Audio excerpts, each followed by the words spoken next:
Shalom saudaraku, di tengah pandemi COVID Corona yang masih merebak ke seluruh dunia termasuk Indonesia, kita harus mendukung upaya pemerintah untuk dapat mengendalikan penularannya dengan 3M, yaitu mencuci tangan, kemudian memakai masker, dan menjaga jarak. Dan yang sangat penting adalah kita harus menghindarkan diri daripada hoax yang bisa berbahaya di dalam pengendalian pandemi ini. Hoax yang pertama berkata bahwa virus corona itu sebetulnya tidak benar-benar ada.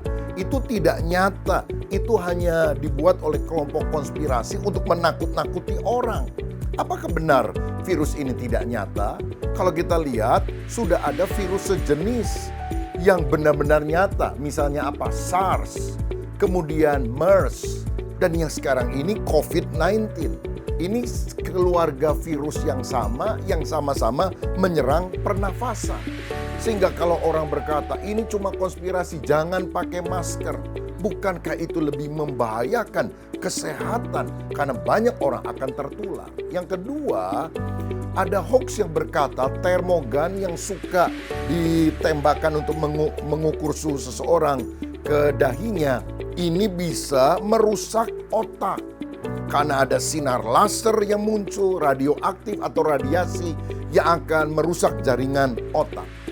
Nah, sebetulnya itu adalah hoax karena yang muncul adalah sinar infrared, inframerah yang tidak melepaskan panas dari alatnya, tapi justru untuk menangkap panas berapa suhu yang dimiliki orang tersebut.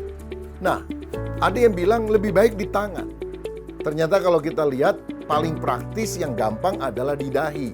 Karena di tangan, apalagi kalau pakai tangan panjang harus dibuka.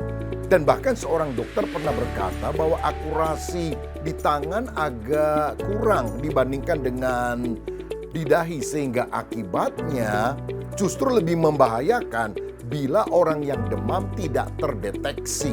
Dan itu tentu bisa menularkan virus kepada orang lain. Apalagi orang yang mengkaitkan dengan ini tanda di tangan dan di dahi, dan ini pembiasaan untuk si antikris. Saya rasa ini terlalu mengada-ngada. Hoax yang ketiga adalah dari kelompok anti-vaksin yang sangat tidak suka ada vaksin yang diketemukan, sehingga ketika disuntikan itu akan membangkitkan antibodi dalam hidup seseorang.